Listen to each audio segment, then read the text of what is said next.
Okay, now I'm going to start on the repair of the back foot. There's a couple of nails that have to come out. I'm just going to chisel a little pocket and then get the side cutters in and pull those nails out. Now one broke off, and so I'm going to punch that in. Now looking through my scrap bin, I found this nice piece of cherry. It's about 5/16 of an inch thick. And what I'm going to do is overlay the original repair.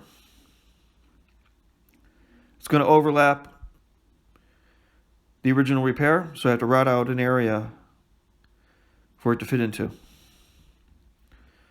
So it's going to overlap the original repair. So I'm going to line up where it goes, just making sure it's square, and mark off the area. So this area here I'm going to route out. First, there's some cracks along the back edge I need to stabilize. So I'm going to use some cyanoacrylate glue and glue all those cracks into place.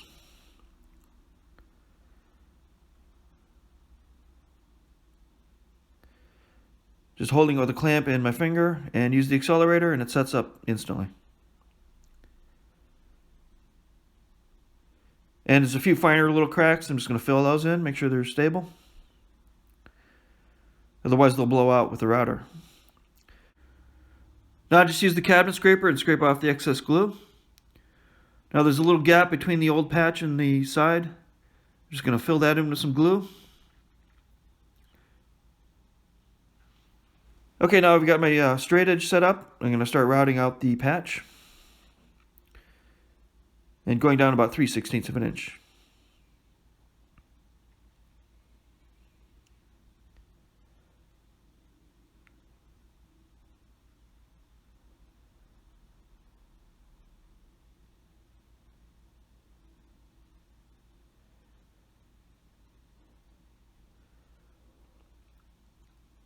I'll take the straight edge away and then hug out the rest of it with the router. I'll go as far as I can with the router and then finish it off with the hand plane.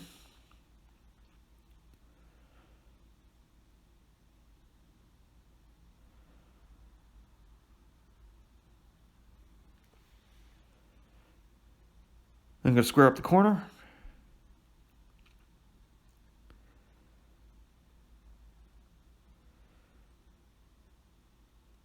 Now I've got to thin down the panel to match the thickness.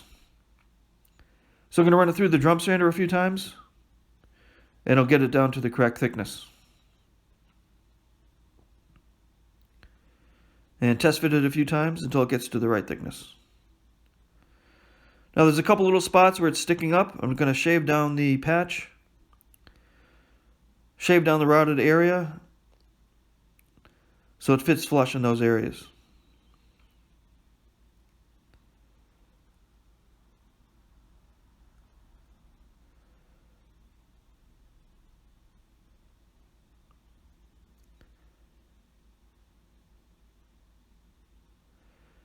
Then there was a little bit of a high spot in the middle. I'm just planing that down.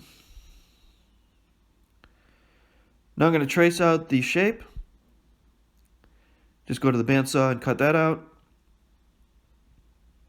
And it's ready to glue in place.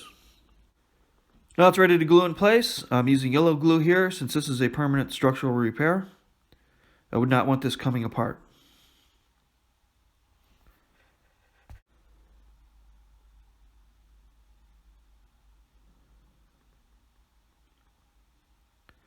Then use some blocks of wood and some clamps and clamp it overnight.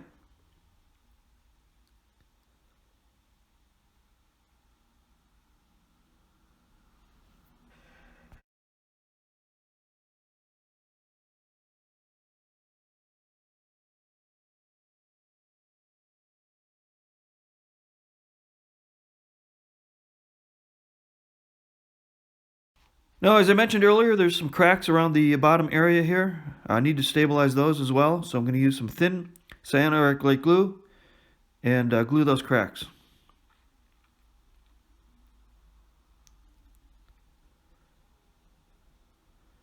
And then plane the back edge flush.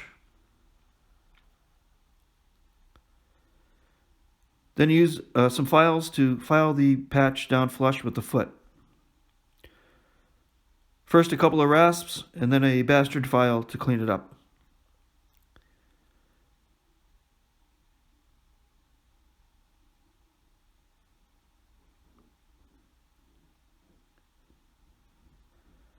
Then kind of round over the edges to blend it in. Then use the cabinet scraper to clean up the patch and blend it in with the original surface. Okay, now the next thing is to tackle the drawer slides. Some of them are extremely worn, like right here in this corner. There's a deep groove cut right here. I'm going to have to repair that. And the original drawer slides are all worn. Some of them are better than others, and some of them were replaced at some point, and a couple are missing. Now the way these were installed is the little tongue and groove on the front here. This fits into a groove on the back of the rail, and then it was nailed in the back here. But I believe that was done before the back was put on. There's no way I can get in there with a hammer and put nails in there. It's just way too close to the back. So I'm going to install a screw in the back end and then glue it into the rail in the front. Now the ones that are worn, this is the one from the right and this is the one from the left. I'm just going to take them and flip them over and put this one over on the right and this one over on the left, and they'll fit right in there perfectly. Then I have to make a couple to match this. I'm going to use this as a pattern to make the new ones.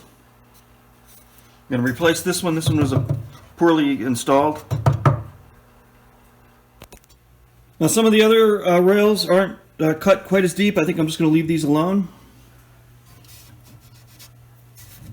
The drawer will ride on the rail instead of this, so this won't cut anymore. This isn't too bad.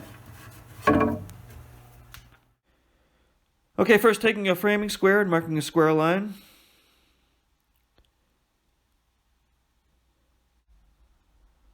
Okay, I went ahead and made the drawer rails, and I adjusted the tenons a little bit so it fits flush with the front rail, and used a little shim of veneer on the bottom to get it to fit flush with the front rail.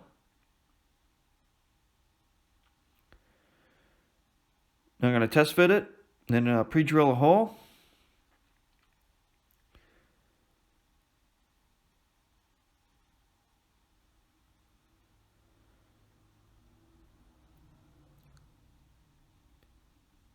Then I'm gluing the tenons in the front and about 2 inches of the rail. I don't want to glue the entire rail because I want to allow this side to move. Also, the screw holes in the rails I widened out on the back side so to allow for movement. Now I want to patch that little spot on the front where it was cut. So I'm just going to inlay a little piece of cherry.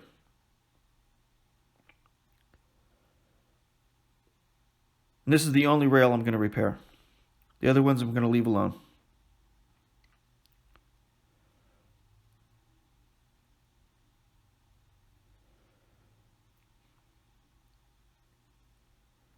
And the deep groove I'm just going to fill in with some wood putty.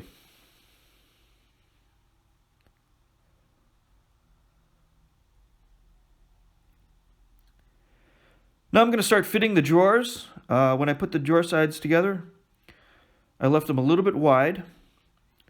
Now I'm going to plane them down so that they're about 1/16 of an inch wider than the drawer front.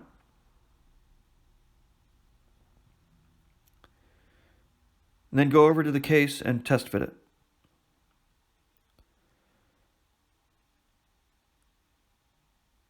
Now this one's a little bit sticky. Okay, this has got a little bit of glue on the side. I have to clean that glue off first. Okay, I cleaned off that glue. Let's see if it fits. Okay, it's still sticking a little bit. I'm just going to plane down the bottom just a little bit more on this right side. Just take a few passes with a hand plane.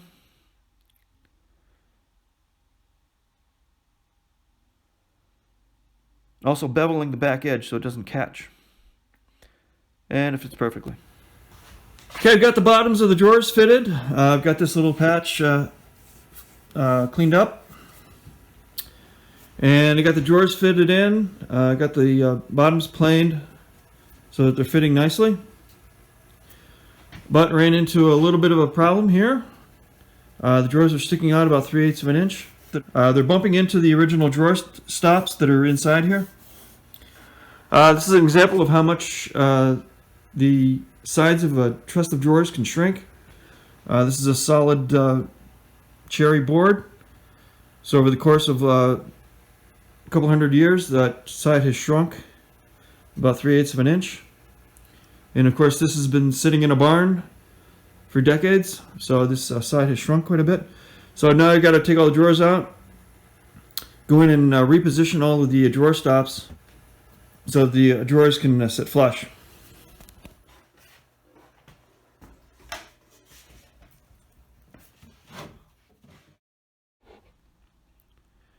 Okay, those drawer stops are quite solidly glued in place, so I'd have to take a chisel and get them out. Now I decided to put those back in. It's going to be too difficult to reinstall back in the corner there. So I'm going to switch to putting drawer stops on the front rail. It's much easier to install and it's easier to make adjustments.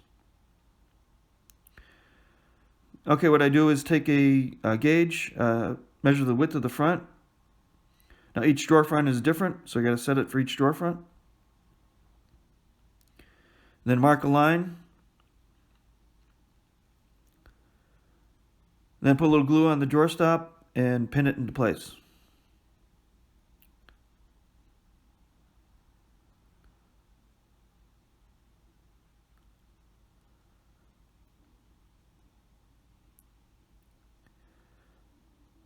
And test fit the drawer. And it fits perfectly flush. Now here's an example of some adjustments I have to make. The top drawer sticks out a little bit on the left side. And it's very easy to make adjustment here. I can take off a little bit of the drawer stop. Just take a chisel and shave off a little bit. So it fits flush on that left side. The drawer front is slightly wider on the left side.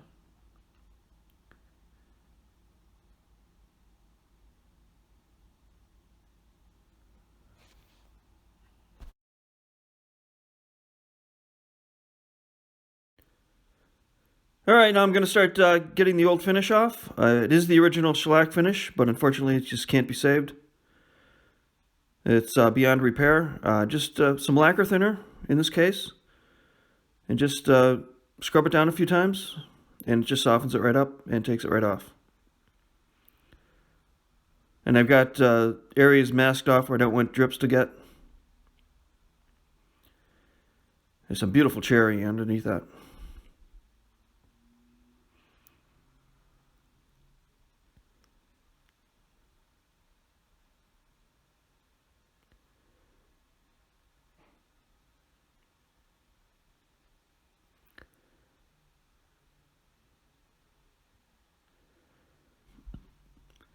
Okay, I've gone over it with some 150 grit sandpaper just to clean up the surface of the wood. I actually went in and picked out the beads a little bit more. There was still some finish in those beads, so I went in and picked those out a little bit more. And gave it a light sanding with some 150 grit paper. Now there were a couple little spots I had to fill in. Right here on this drawer front, there was a repair right here. There was a split that was repaired at one time. Just going to leave that alone. There was a little spot there that needed to be filled in. Now the rest of the drawers, I'm just going to leave the edges alone. There's some wear on the edges, so I'm just going to leave that alone.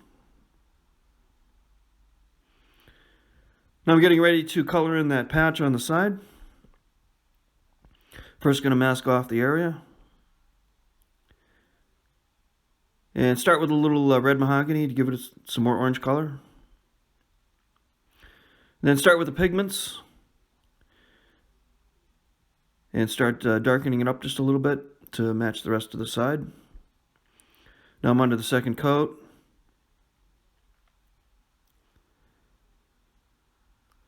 Now I'm going to peel back the tape and just look at the color. I think it just needs a little darkening.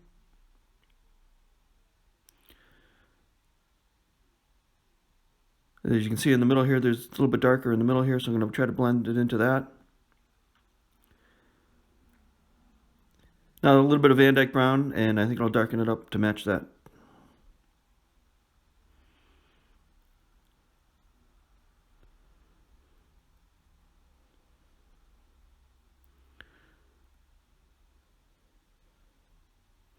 Now just peel off the tape and rub out the edge where it bled under.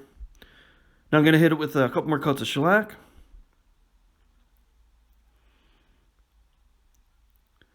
Now I'm going to start doing some final touch-ups and add some distress marks to help blend it in.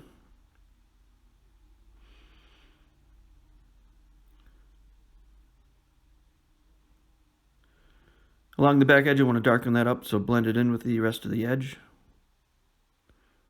Now I added some distress marks, trying to match some existing distress marks.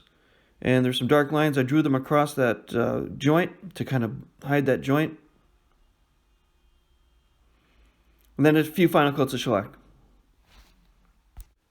Now I'm going to rub it down after that shellac dried. First with some sandpaper, maroon pad, steel wool, and now finally a coat of dark mahogany paste wax.